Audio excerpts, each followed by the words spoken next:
Quito no solo la amenazan los volcanes, el clima y los sismos.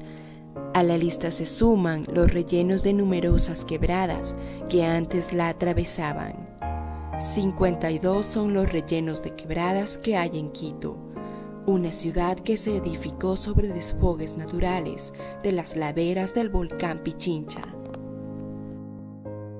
Los sectores más representativos en donde se hicieron rellenos son gran parte del casco colonial, sobre todo la avenida 24 de Mayo, la quebrada que atravesaba la Plaza Grande, Cumandá, La Marín, El Trébol. Más al norte están la Mariana de Jesús, Zámbisa, La Bota, Carapungo y Carcelén. El 7 de junio del 2015, el Consejo Metropolitano de Quito declaró a las quebradas como patrimonio natural, histórico, cultural y paisajístico, propuesto por la concejala Luisa Maldonado y respaldada por el gerente general de la Empresa Pública Metropolitana de Agua Potable y Saneamiento, Otón Ceballos.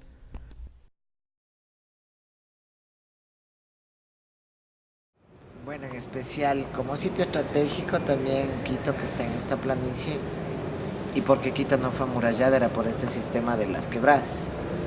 La quebrada principal es la que está ubicada en la parte sur, que es la quebrada Ullahuangayacu o quebrada de los Gallinazos.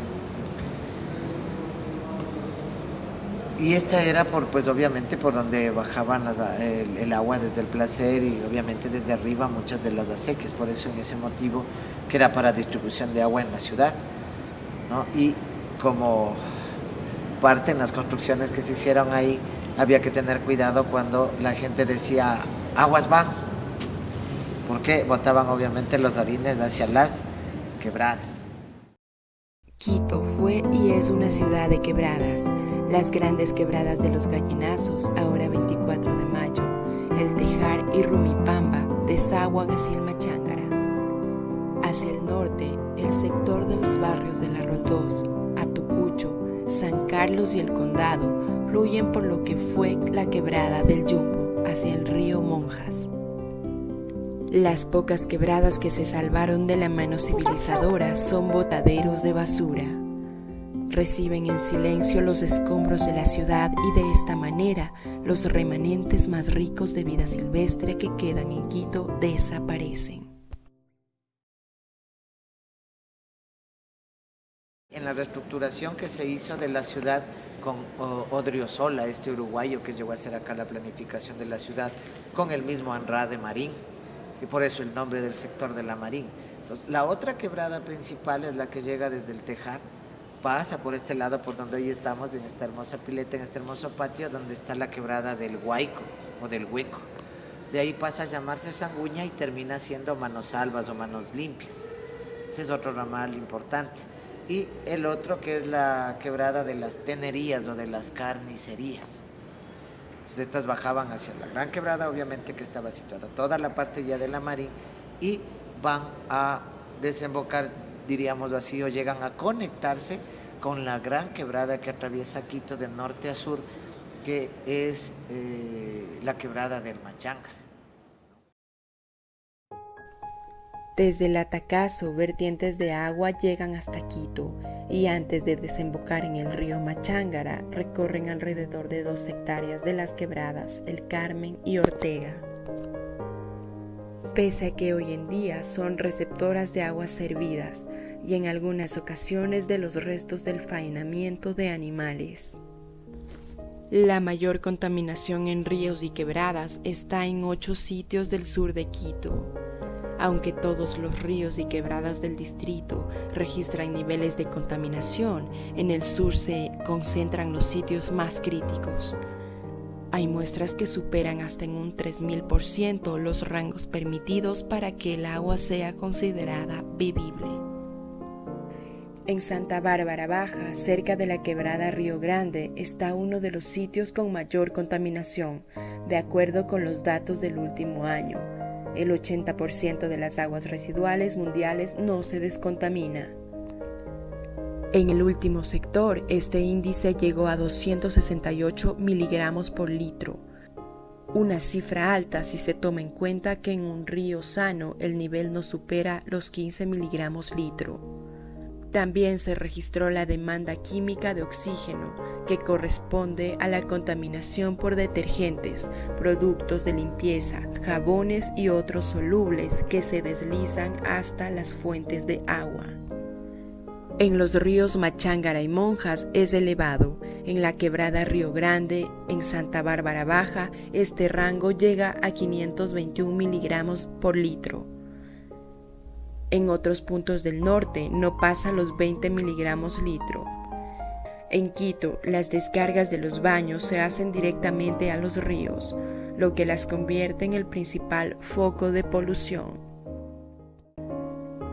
Expertos señalan 3 factores para que haya más índices de contaminación en los ríos del sur: la densidad poblacional, el poco tiempo que pasan las aguas en las alcantarillas antes de desembocar en los cauces naturales, y la impermeabilidad del suelo, que impide filtrar el agua de manera natural a los ríos.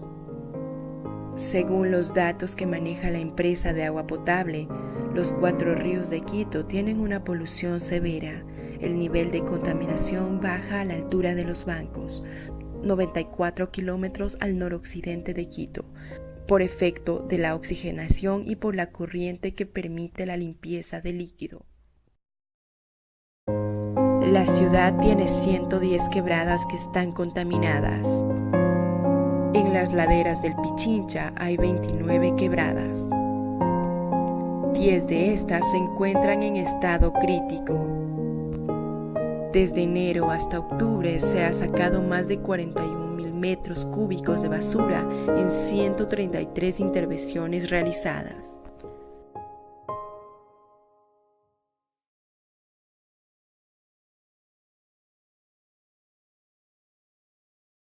En la actualidad se está haciendo todo lo posible por recuperar estos pasos importantes. Hoy hay muchos parques que se han regenerado, como La Raya, por ejemplo.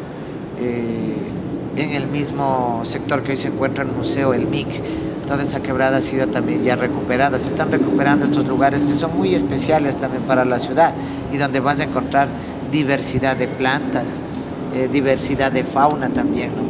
Y era importante porque los quiteños utilizaban esa agua obviamente para bañarse, para lavar la ropa. Esto es muy importante. Y esto también lo nombro en un reportaje que hice acerca de los famosos aguadores y de los quiteños de la ciudad de Quito. Esas eran las famosas redes sociales de la época, ¿no? Y después con esto que obviamente se da las famosas lavanderías públicas. De ahí aparece también estas lavanderías públicas para que la gente vaya obviamente hacia allá.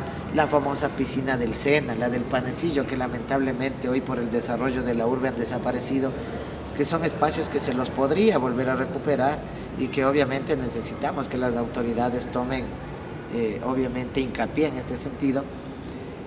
Y ese es el motivo que recuerdan muchos quiteños, porque esas fotos son muy interesantes y ahora ver esos lugares descuidados. Tenemos que tomar conciencia en que en esas quebradas muchos de nuestros abuelos jugaron, muchos de nuestros abuelos se bañaron, muchos de nuestros abuelos tuvieron también amoríos ahí, se conocían con mucha gente por este motivo y para mi forma de ver eran sitios como conocías a la ciudad.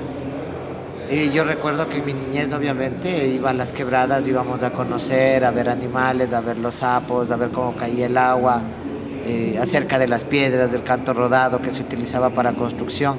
O sea, tenemos que ver que de estas quebradas también salió muchos de los materiales de construcción. Entonces, es un desarrollo importante para las ciudades, pero tenemos que cuidar también esa parte natural.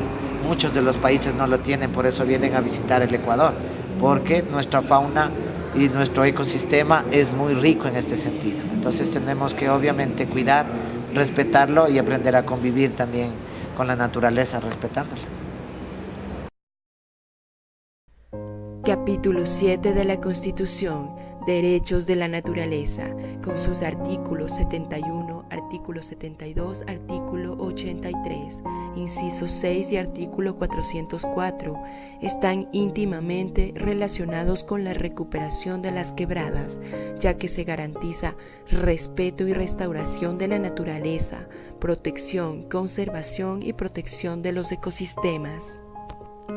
La recuperación de las quebradas se logrará a través de un integrado marco normativo que se enfoque en la conservación y preservación de las quebradas, ya que son un elemento natural que debe ser preservado.